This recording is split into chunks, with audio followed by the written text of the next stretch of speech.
Supreme കോടതി chief justice DY ചന്ദ്രചൂഡിന്റെ വസതിയിൽ നടന്ന ഗണേശ പൂജയിൽ പ്രധാനമന്ത്രി വിശിഷ്ട അതിഥിയായി പങ്കെടുക്കുന്നു. ചീഫ് ജസ്റ്റിസിനോടും അദ്ദേഹത്തിന്റെ ഭാര്യയോടുമൊപ്പം ഗണപതി പൂജയിൽ പങ്കെടുക്കുന്ന പ്രധാനമന്ത്രിയുടെ വൈറൽ വീഡിയോ ദേശീയ മാധ്യമങ്ങളിലാകെ നിറഞ്ഞു നിൽക്കുകയാണ്. ഇതൊരു തികച്ചും സാധാരണ സംഭവമായി കാണാവുന്ന ഒന്നല്ല. എന്താണ് ഇതിന് പിന്നിൽ? ഇതിന്റെ യഥാർത്ഥ നിയമവശം എന്താണ്? പരമോന്നത നീതിപീഠത്തിലെ ഏറ്റവും ഉയർന്ന ന്യായാധിപനായ ചീഫ് ജസ്റ്റിസിന്റെ വീട്ടിൽ പ്രധാനമന്ത്രി അല്ലെങ്കിൽ ഒരു രാഷ്ട്രീയ നേതാവ് സന്ദർശനം നടത്തുമ്പോൾ അത് നൽകുന്ന സന്ദേശം എന്താണ്? സാധാരണ ജനങ്ങൾക്ക് ജുഡീഷ്യറിയോടുള്ള വിശ്വാസം നഷ്ടപ്പെടുവാൻ ഇത് കാരണമാകുമോ? RR ടോക്സിലേക്ക് എല്ലാവർക്കും സ്വാഗതം. വീഡിയോ ഇഷ്ടപ്പെട്ടാൽ ദയവായി ചാനൽ സബ്സ്ക്രൈബ് ചെയ്യാനും വീഡിയോ ലൈക്ക് ചെയ്യാനും കമന്റ് ചെയ്യാനും ഷെയർ ചെയ്യാനും മറക്കരുത്. ചില സ്ഥാനങ്ങളിൽ ഇരിക്കുന്നവർ ചില കാര്യങ്ങൾ ചെയ്യരുത് എന്നത് യുക്തിഭദ്രമായി ചിന്തിച്ച് ചെയ്യേണ്ട ഒരു കാര്യമാണ്. സമൂഹത്തെ ബോധ്യപ്പെടുത്താൻ, വ്യവസ്ഥിതിയെ ബോധ്യപ്പെടുത്താൻ അങ്ങനെയൊക്കെ പെരുമാറേണ്ടത് ഉന്നത സ്ഥാനങ്ങളിൽ ഇരിക്കുന്നവരുടെ ഉത്തരവാദിത്തമാണ് അല്ലെങ്കിൽ കടമയാണ്. അത് ചെയ്യാതെ മറ്റ് ന്യായങ്ങൾ പറയുമ്പോൾ അത് ആവശ്യമില്ലാത്ത സംശയങ്ങൾക്കും അവിശ്വാസങ്ങൾക്കും ഇടവരുന്നു എന്നത് സത്യമാണ്. നമ്മുടെ ജുഡീഷ്യറിയെ സംബന്ധിച്ചിടത്തോളം നീതിന്യായ വ്യവസ്ഥിതി കറപ്റ്റഡ് ആവരുത് എന്ന ഉദ്ദേശത്തിൽ ഭരണഘടന അനുശാസിക്കുന്ന രീതിയിൽ, നിയമം അനുശാസിക്കുന്ന രീതിയിൽ ഇന്ത്യയിൽ പിന്തുടർന്നു വരുന്ന ഒരു തത്വമുണ്ട്, അല്ലെങ്കിൽ ഒരു നിയമവ്യവസ്ഥിതിയുണ്ട്. ഇൻഡിപെൻഡൻസ് ഓഫ് ജുഡീഷ്യറി എന്നറിയപ്പെടുന്ന ഈ തത്വത്തിന്റെ അടിസ്ഥാനം തന്നെ നിയമ സംവിധാനത്തിന് അല്ലെങ്കിൽ ഇന്ത്യയിലെ ജുഡീഷ്യൽ സിസ്റ്റത്തിന് മറ്റുള്ള സിസ്റ്റങ്ങളിൽ നിന്നും വേറിട്ട് നിന്ന് ഇൻഡിപെൻഡൻ്റായി സ്വമേധയാ മറ്റാരുടെയും ഇടപെടലുകളില്ലാതെ നീതിന്യായ വ്യവസ്ഥിതിയിൽ തങ്ങളുടെ കർത്തവ്യം നിർവഹിക്കാൻ അവസരമുണ്ടാക്കുന്ന ഒരു സംവിധാനം തന്നെയാണ്, അല്ലെങ്കിൽ ഒരു തത്വം തന്നെയാണ് ഈ ഇൻഡിപെൻഡൻസ് ഓഫ് ജുഡീഷ്യറി എന്ന് പറയുന്നത് തന്നെ. നമുക്കറിയാം, ന്യായാധിപന്മാരുടെ ശമ്പളവും മറ്റു ബത്തകളും അലവൻസുകളും ഒക്കെ എടുത്ത് നോക്കിക്കഴിഞ്ഞാൽ സാധാരണ ഒരു ഉദ്യോഗസ്ഥരെക്കാൾ വളരെ ഉയർന്നതാണ്. അതിൻ്റെ ഉദ്ദേശം തന്നെ ന്യായാധിപന്മാർ കൈക്കൂലി അല്ലെങ്കിൽ മറ്റു വാഗ്ദാനങ്ങളിൽ വീഴുവാനുള്ള സാഹചര്യം ഒഴിവാക്കുക എന്നത് തന്നെയാണ്. ന്യായാധിപനായി പോയതുകൊണ്ട് ഒരാൾ ഒരു മനുഷ്യനല്ലാതെ ആകുന്നില്ല, സാധാരണമായ ഒരു മനുഷ്യന്റെ വിചാരങ്ങളും വികാരങ്ങളും ഇല്ലാത്തൊരു വ്യക്തിയാകുന്നതുമില്ല എന്ന സത്യം ഒരു വശത്ത് നിലനിൽക്കുന്നു. മറ്റൊരു പ്രധാനപ്പെട്ട കാര്യം, ന്യായാധിപന്മാർക്ക് പബ്ലിക് ഫംഗ്ഷനുകളിൽ പങ്കെടുക്കുന്നതിനൊക്കെ വിലക്കുകളുണ്ട് അല്ലെങ്കിൽ പരിമിതികളുണ്ട്. ഒരു മജിസ്ട്രേറ്റ് ആകട്ടെ, ഒരു ജില്ലാ ജഡ്ജി ആകട്ടെ ഒക്കെ തന്നെ അവർക്ക് തോന്നിയതുപോലെ പബ്ലിക് ഫംഗ്ഷനുകളിൽ പങ്കെടുക്കാനോ രാഷ്ട്രീയ നേതാക്കന്മാരെ പോലെയോ മറ്റു ചില ഉദ്യോഗസ്ഥരെ പോലെയോ തോന്നുന്ന ഫംഗ്ഷനുകളിലെല്ലാം പങ്കെടുത്ത് പത്രവാർത്തകളിൽ നിറഞ്ഞു നിൽക്കുവാനുള്ള അവകാശം നിയമ സംവിധാനത്തിൽ അവർക്കില്ല എന്നൊരു വസ്തുത മറുവശത്ത് നിലനിൽക്കുന്നുമുണ്ട്. ഇങ്ങനെയൊക്കെ നിലനിൽക്കുന്നത് എന്തുകൊണ്ടാണ്? അതായത് സമൂഹത്തിലെ സാധാരണക്കാരായ ജനങ്ങൾക്ക് ഒരു ന്യായാധിപനെ അല്ലെങ്കിൽ ഒരു ജുഡീഷ്യൽ സിസ്റ്റത്തെ നോക്കുമ്പോൾ അത് കറപ്റ്റഡ് അല്ല, അത് സുതാര്യമായി സത്യസന്ധമായി ആർക്കും വഴങ്ങാതെ പ്രവർത്തിക്കുന്ന ഒരു സംവിധാനമാണ് എന്ന തോന്നലുണ്ടാക്കണം എന്നത് തന്നെയാണ് ഇങ്ങനെയുള്ള നിയമങ്ങളും ഇങ്ങനെയുള്ള ഡോക്ട്രിനുകളും ഒക്കെ ഉണ്ടാക്കിയ ആൾക്കാരുടെ മനസ്സിലുള്ളതും. അതുതന്നെയാണ് ഒരു സുതാര്യമായ ജനാധിപത്യ വ്യവസ്ഥിതിയിൽ നിയമ സംവിധാനത്തിൽ നിന്നും ഒരു സാധാരണ പൗരൻ പ്രതീക്ഷിക്കുന്നതും.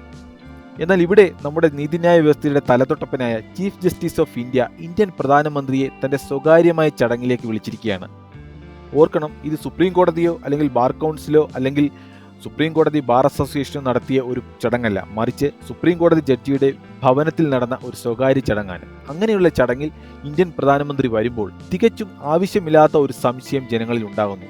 അതായത്, നാളെ ഈ പ്രധാനമന്ത്രി എതിർകക്ഷിയായി അല്ലെങ്കിൽ അദ്ദേഹത്തിന് വേണ്ടപ്പെട്ട ഒരാൾ എതിർകക്ഷിയായി ഒരു മാറ്റർ ഈ ജഡ്ജിയുടെ മുന്നിൽ വന്നാൽ എത്ര കണ്ട് നീതി നടപ്പാക്കും എന്നൊരു വിശ്വാസക്കുറവ് ജനങ്ങളിൽ ഉണ്ടാക്കുവാൻ ഇങ്ങനെയുള്ള പ്രവൃത്തികൾ കാരണമാകുന്നു എന്നത് ഒരിക്കലും തള്ളിക്കളയാൻ പറ്റുകയില്ല.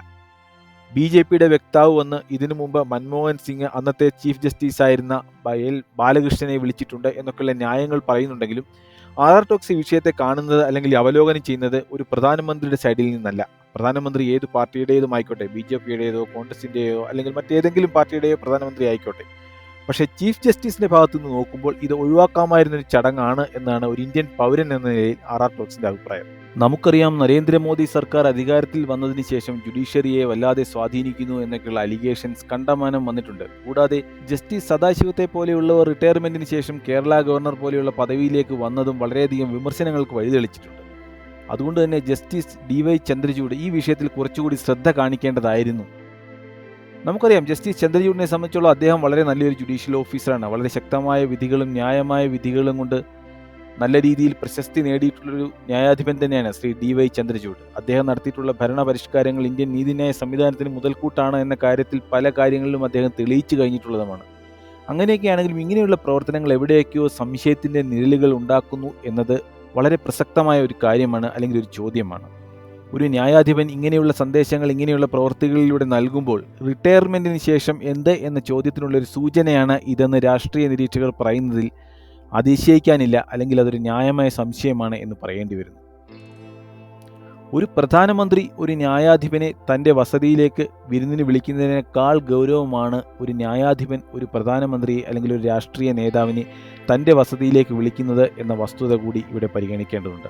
എന്തായാലും ജസ്റ്റിസ് DY ചന്ദ്രചൂഡ് ഇന്ത്യ കണ്ടതിൽ തന്നെ ഏറ്റവും പ്രഗത്ഭനായ നീതിമാനായ ഒരു ന്യായാധിപനാണ് എന്ന കാര്യത്തിൽ സംശയമൊന്നുമില്ല.